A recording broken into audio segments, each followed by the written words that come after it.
Olá, está começando mais um Elas em Ação, o programa que conecta empreendedorismo, educação, acessibilidade, inovação e histórias que transformam vidas. No programa de hoje, você vai descobrir o que realmente fortalece um casamento antes mesmo de dar o sim. Os direitos de pessoas com deficiência para conquistar autonomia no trânsito. Também vamos falar como combater o analfabetismo funcional, com práticas baseadas em evidências. E uma história empreendedora que vai transformar a ancestralidade em oportunidade para mães pretas, indígenas, refugiadas e imigrantes. Fique com a gente, porque o programa de hoje está imperdível. No quadro Acessibilidade em Foco de hoje, vamos esclarecer dúvidas importantes sobre emissão da CNH, avaliação médica e psicotécnica, adaptação veiculares e os direitos.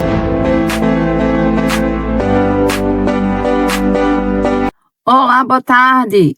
E hoje o Acessibilidade em Foco vai falar com vocês aqui sobre o direito de dirigir das pessoas com deficiência. Nós estamos aí retornando às aulas escolares e esse é um ponto de debate entre os adolescentes e os seus familiares. Inclusive, essa semana eu respondi uma pergunta de uma mãe que falava exatamente sobre isso. Doutora, minha filha, pessoa com deficiência, ela quer dirigir e ir sozinha para a faculdade. E nós estamos apreensivos. E o que é que a senhora pode falar sobre isso? E eu respondi, permita, com confiança e com responsabilidade. As pessoas com deficiência, elas têm plena capacidade civil para todos os atos da vida civil, inclusive para dirigir. E aí a pergunta, mas como será, né, a CNH das pessoas com deficiência, doutora, é o trâmite normal ou tem uma CNH especial? Veja, isso vai depender da deficiência e se há necessidade de alguma adaptação do veículo. Geralmente, as pessoas com deficiência seguem o trâmite normal e, lógico, que vai passar por uma junta médica para avaliar a deficiência, avaliar o psicotécnico, as condições médicas e se está apto realmente a dirigir. Mas a CNH especial só em casos de necessidade de alguma adaptação. Então, às vezes, precisa aí adaptar a marcha, às vezes o câmbio automático, às vezes a elevação do banco, às vezes alguma questão no próprio volante do veículo. Então, nesses casos de adaptação, que exigem uma certa adaptação do veículo, sim, será uma CNH especial. Mas eu faço duas ressalvas aqui com vocês. A primeira é que não há taxas extras. Os valores que serão pagos pela pessoa com deficiência serão os valores que são pagos pela sociedade em geral. Não existem valores adicionais. E segundo, todas as observações em relação à deficiência devem constar na CNH, seja ela normal ou especial.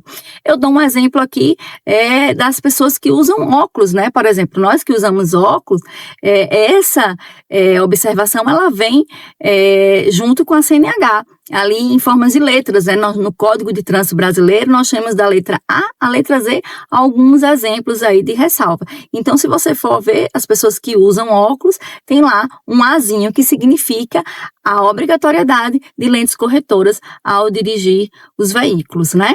Então, fica aí essas duas ressalvas. Lembrando, né, ressaltando mais uma vez que não há nenhum valor adicional. Então, sim, as pessoas com deficiência, elas podem e devem dirigir, né, conforme aí a confiança e responsabilidade, passando por todo o trâmite legal para obter a CNH. E aí eu falo com vocês aqui também sobre a isenção de IPVA, que muito me perguntam, doutor, em relação à isenção de IPVA. Veja, o IPVA é um imposto estadual, então você tem que verificar aí no seu estado se a sua deficiência ela comporta essa isenção de acordo com a legislação estadual. Em relação ao IPI e o ICMS na compra do carro zero, é a mesma coisa. Você tem que ver se a sua deficiência ela está de acordo com os requisitos, se preenche os requisitos legais aí da legislação federal. Lembrando que não é toda deficiência que está disposta nessa lei. E aí, em relação ao IPI, nós conversamos em outra oportunidade, porque existem sim deficiências que ainda não estão contempladas pela legislação federal. Existem muitos projetos de lei, né, para adequar a legislação a todos os tipos de deficiência, mas sim, no geral, na compra do carro zero, as pessoas com deficiência também têm direito aí à redução. Tá bom? Então, é isso. Eu aguardo a sua audiência até aqui e espero vocês a semana que vem para a gente tratar sobre o direito a vagas de estacionamentos para pessoas com deficiência. Então, até lá. Eu espero vocês.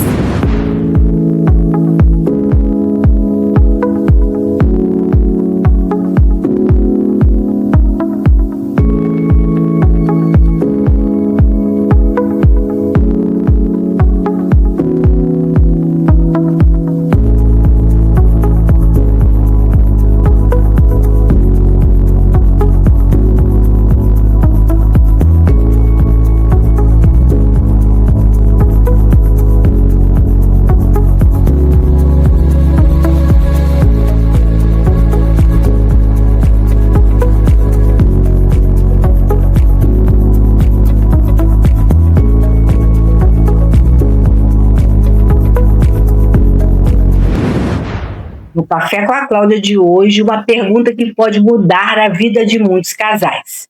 Um casamento saudável começa no altar ou nas conversas que acontecem antes dele? Dinheiro, filho, carreira, família e sonhos para o futuro. Assuntos que muitas vezes são evitados, mas que fazem toda a diferença para construir uma relação equilibrada e duradoura. Vamos refletir juntos sobre esse tema? Roda aí!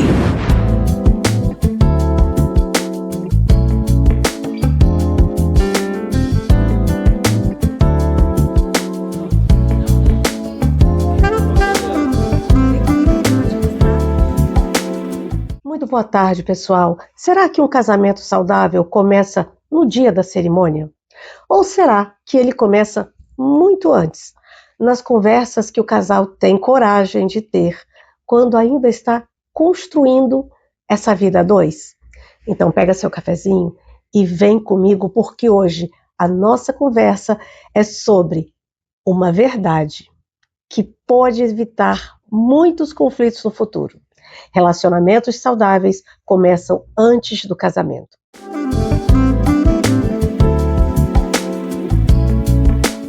Quando duas pessoas decidem se casar, é natural que muitos assuntos ocupem a atenção do casal. A cerimônia, a festa, a casa, a viagem. Mas existe uma preparação ainda mais importante. A preparação para a vida que começa depois da festa. Porque casamento não é apenas compartilhar uma casa. É compartilhar decisões, responsabilidades, expectativas e histórias familiares diferentes. Cada pessoa chega na relação trazendo aquilo que aprendeu sobre amor, sobre dinheiro, filhos, trabalho, liberdade e convivência. E aquilo que parece óbvio para um pode ser completamente diferente para o outro. Por isso, muitos conflitos não surgem por falta de amor. Surgem porque faltaram conversas claras, conversas sobre dinheiro, sobre filhos, sobre carreira, sobre participação das famílias, sobre privacidade, amigos, responsabilidades. Esses assuntos podem parecer até um pouco românticos, mas conversar sobre eles antes do casamento não significa desconfiar do amor, significa cuidar da relação. E existe uma ideia que considero muito importante. Compatibilidade não é concordar com tudo. Duas pessoas podem ter opiniões diferentes hábitos diferentes e até sonhos diferentes. O que sustenta uma relação saudável não é a ausência de diferenças, é a capacidade de conversar sobre elas com honestidade e com respeito. Casamento não deveria ser uma aposta baseada na esperança de transformar alguém. Ele precisa ser uma escolha consciente sobre a pessoa que existe hoje. E quanto mais clareza existe no início, menor é a chance de um dos dois descobrir lá na frente que estava vivendo um projeto de vida que nunca escolheu. Talvez alguém pense que planejar demais retira a espontaneidade do amor. E eu penso exatamente o contrário. O amor se torna mais seguro quando duas pessoas sabem onde exatamente estão pisando. Relacionamentos saudáveis não são construídos apenas com sentimentos. Eles também precisam de responsabilidade. Porque o amor aproxima duas pessoas, mas são as escolhas feitas todos os dias que sustentam a caminhada. E eu quero terminar esse nosso café com algumas perguntas e reflexões. Antes de construir uma vida com alguém, vocês já conversavam e conversaram sobre a vida que desejam construir? Já falaram sobre dinheiro, bens, filhos, trabalhos, família, liberdade e responsabilidades? Ou estão esperando que essas respostas apareçam apenas depois do casamento? Porque uma cerimônia pode celebrar o amor, mas é a clareza entre duas pessoas que ajuda a proteger a relação no cotidiano.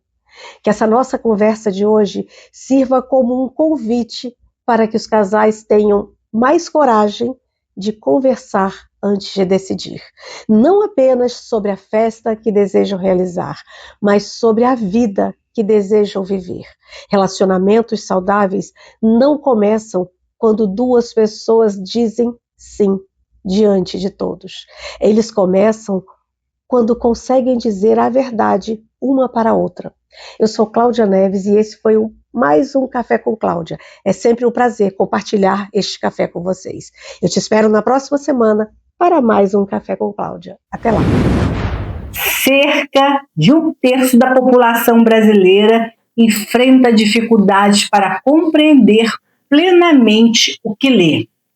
No Fala Autor de hoje, a escritora Fernanda King apresenta o livro Caminhos para a Alfabetização na Prática e responde uma pergunta essencial: o que realmente funciona para ensinar uma criança a ler e escrever? Roda aí.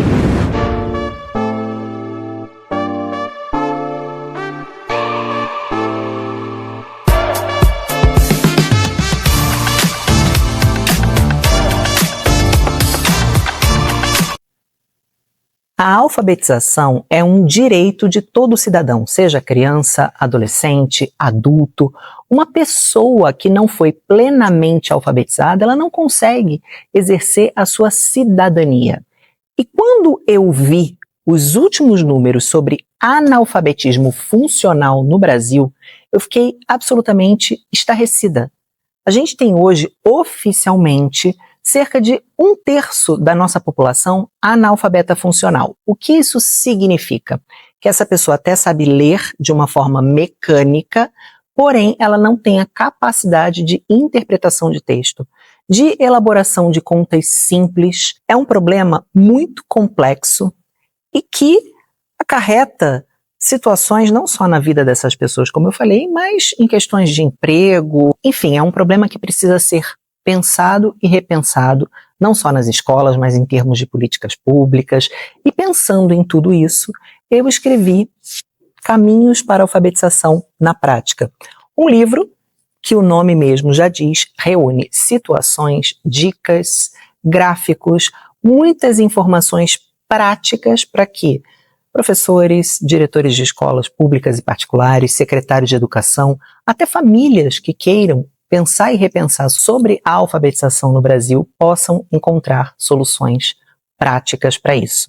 Além de tudo isso, eu Começo com um contexto histórico da alfabetização no Brasil, falando desde os jesuítas, passando pelas cartilhas, quem não se lembra, né, da famosa Caminho Suave, até a guerra dos métodos, que muitas vezes hoje professores, diretores de escola não sabem exatamente qual o melhor caminho a seguir, qual método a ciência comprova a eficácia para fazer uma melhor alfabetização.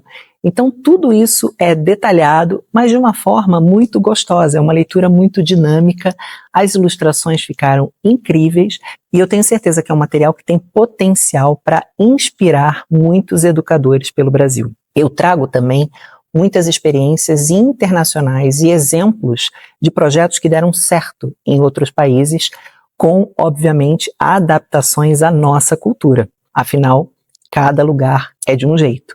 Trago também soluções pensando em inclusão escolar e adaptação a crianças com deficiência. Então, trago tudo isso que faz parte da nossa realidade escolar hoje. Tenho certeza que Caminhos para a Alfabetização na Prática, do selo Palavras que Educam, da editora Inteligênios, é um livro que vai trazer muita reflexão e muitas coisas positivas para a educação brasileira. Esse é o meu desejo, que eu espero que se concretize muito em breve.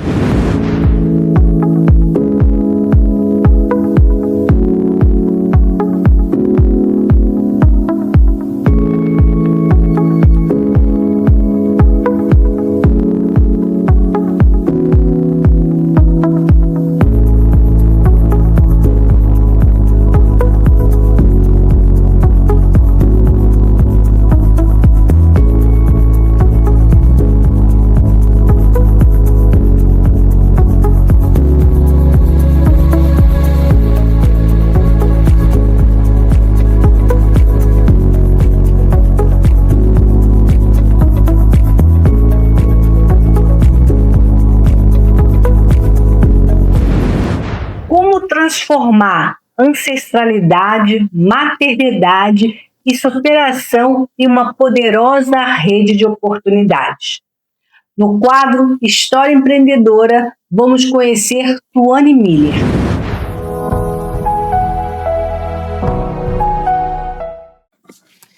Oi, meu nome é Tuane Miller e junto com a Rosiane Silva somos matriz gestora da Conto de uma Mãe Preta, que é uma startup de impacto social de e para mães pretas, pardas, indígenas, afro-indígenas, refugiadas e imigrantes. Somos o primeiro marketplace que conecta mães pretas e empreendedoras a novas oportunidades de renda, sabe? De visibilidade e de visibilidade também. É um prazer estar aqui com vocês. A Compre de uma Mãe Preta, ela nasceu de uma vivência muito real, né? A de ser mulher, de ser mãe preta, num país, né, onde não nos vê como protagonistas, né? E nem oferece estruturas de cuidado ou oportunidades econômicas verdadeiras. Então a Compre nasce em 2020, no meio da pandemia, né? A partir do momento de dar visibilidade, né, e fortalecer essas mães negras empreendedoras que estavam ali se reinventando, enfrentando dificuldades para vender esse novo modelo, né? Então, elas precisavam continuar a sustentar suas famílias com criatividade, né? E o que a gente faz hoje, né? São raízes antigas, né? A gente costuma dizer que somos herdeiras das quitandeiras, que foram mulheres negras escravizadas, né? Que foram libertas ou alforras, né? Que mercavam os portos, nas vilas, e elas vendiam no seu tabuleiro ali, ó, frutas, quitutes, vendiam esses produtos nas ruas, nas feiras, né, nas portas de casa, e elas foram, né, responsáveis por comprar, muitas delas, a própria alforria, a dos seus filhos, de parentes, né, e até de outras pessoas da comunidade, o que nos traz o pertencimento, né, de entender que o movimento do empreendedorismo, do mercado, ele é coletivo quando a gente pensa nessa comunidade preta, né? Quando a gente pensa nessas mulheres, nessas mães que estão empreendendo, a gente não pensa só nelas, a gente pensa em toda nessa estrutura, né? Em toda nessa comunidade, né? Aonde o dinheiro dela vai impactar, né? Aonde que deságua toda essa correria, né?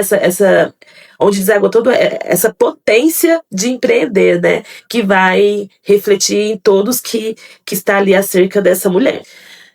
Hoje a Compre de uma Mãe Preta, ela é essa continuação dessa história, né?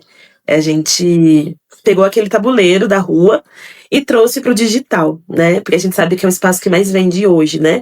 E aí, então, nós criamos essa plataforma que conecta mães pretas, empreendedoras, a consumidores e empresas conscientes, né? Então, que também faz um trabalho de conscientização com essas pessoas, né? E para a gente vender, formar essas mulheres, divulgar essas mulheres e fortalecer essa rede, né? A gente sabe que as mulheres negras são a base da pirâmide social, mas a gente inverte ela nesse sentido. E aí a gente somos nós que temos menos acesso ao crédito, à formação, a tempo livre, né, e cuidado, e a tecnologia também, né? Então, o empreendedorismo digital, para muita gente, parece que é uma coisa simples, né? Que é só abrir um perfil no Instagram e começar a vender. Mas para uma mãe preta, periférica, sem apoio, às vezes sem muita internet de qualidade, né? E aí, outra coisa, né? E sem tempo e nem estrutura simples, né? Vira mais um obstáculo. Então, a compra, ela existe para romper essa barreira tecnológica também, né? A gente oferece esse suporte, essa visibilidade, essa formação e principalmente uma rede de apoio, né? Porque pra gente empreender sendo mãe preta, a gente precisa mais que coragem, né? A gente precisa de outras mães, de acolhimento e de estrutura, né? Então, a gente também precisa de políticas, né? Mas enquanto elas não chegam, elas não vêm até a gente, nós vamos fazendo do nosso jeito, né? A gente vai criando essas pontes, essas possibilidades, né? Com bastante ancestralidade, afeto. E eu trago também uma visão de futuro, né? Porque, no fundo, a gente sabe que é continuar o trabalho das quitandeiras, né? Só que agora de outro formato, né? Através de Pix, do e-commerce, das redes sociais, com os eventos que a gente cria, né? E a gente vai seguindo, né? Com esse propósito de garantir que essas mães pretas possam viver com dignidade, com autonomia, né? E com a potência que é delas, né? Porque a gente tem uma frase aqui na Compro, né? Porque maternar e empreender dá bom. Mas dá bom também quando a gente tem rede, quando a gente tem a tecnologia ao nosso favor e quando a gente entrega e recebe afeto, né?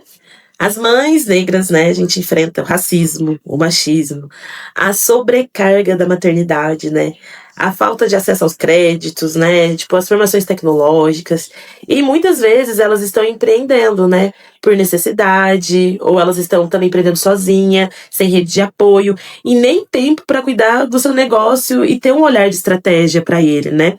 Então, aqui na Compre a gente acredita que ninguém empreende sozinha, por isso que a gente criou essa rede, né, de mães que se apoiam, né, porque a gente acredita nesse processo. E a gente vai se fortalecendo. Na Compra, a gente compartilha ferramentas de afeto, né? Ferramentas para o negócio dela. Então, tem desde de formação de comunicação até grupos de escuta de autocuidado, né? Então, a nossa lógica lá é coletiva e se uma cresce, todas crescem juntas. E algo que é muito importante também a gente falar que durante esse período que a Compre, né, ganhou vida, né? A gente criou uma ferramenta de organização que é o Planner, que todo final do ano a gente vende ele para nossa rede, né? E é um planner totalmente olhado para essa mulher que é mãe e empreendedora. Então, no calendário, ela tem espaço para colocar e anotar as coisas do seu filho, espaço para anotar e colocar coisas do seu negócio e coisas pessoais dessa mulher também que ela precisa olhar e ela também precisa cuidar.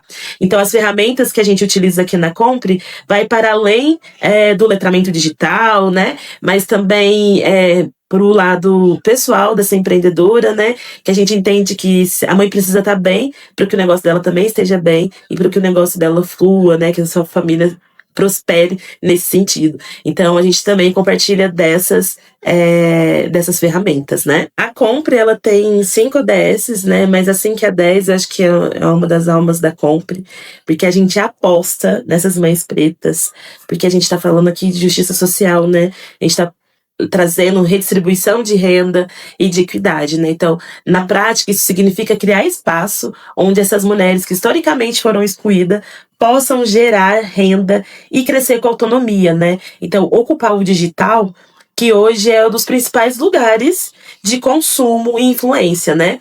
E então isso também significa construir políticas internas que respeitem o tempo da maternidade, né? Então, a gente respeita a saúde mental e os saberes ancestrais também. A Compre é esse espaço de futuro, sabe? Mas um futuro que a gente visualiza com bastante justiça e cuidado, né? Então, quando a gente olha para essas ODSs, a gente também está olhando para esse público, né? para que eles possam nos enxergar como a gente realmente é, né? A gente constrói a Quitanda da Compre, né? Com, acho que a nossa base tem alguns pilares, né? O afeto é uma, a cultura é outra, porque a gente valoriza os saberes, as estéticas pretas, né? O cuidado com esses produtos feitos por mãos negras, né? Com histórias tão potentes dessas mulheres, né? A gente conecta essa tecnologia com propósito, né? Então, nosso marketplace, ele é pensado para ser acessível, acolhedor e para voltar para a autonomia mesmo, né? E essa rede de trocas de informação, né? Então, nessa troca de informação também a gente dá suporte e ferramenta para que essa mulher cresça, né? Para que essa mulher seja potente e use a sua potencialidade que já está ali, então a gente só desperta, né? Então, eu acredito que o nosso maior diferencial é o de olhar para dentro, né? A gente vive o que a gente constrói. Então, isso não é só sobre vender, é sobre transformar a possibilidade, né? Dar possibilidade para essas mulheres, assim.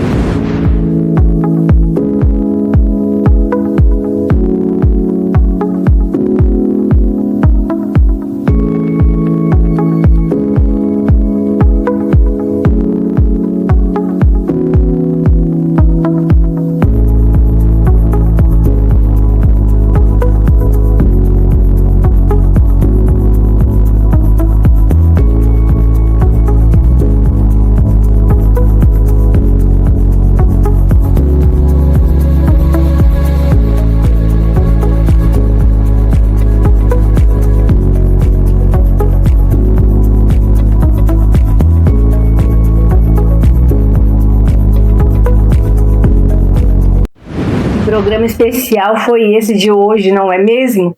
Pena que estamos chegando ao fim de mais um programa dessa sexta-feira. Hoje falamos sobre relacionamentos conscientes, acessibilidade e alfabetização baseada em evidências e empreendedorismo com propósito social. Obrigada pela sua companhia e mais um Elas em Ação. Continue nos acompanhando nas redes sociais, compartilhe este conteúdo e leve essa história para mais pessoas. Temos um novo encontro marcado na próxima sexta-feira às 14 horas, aqui na Com Brasil TV.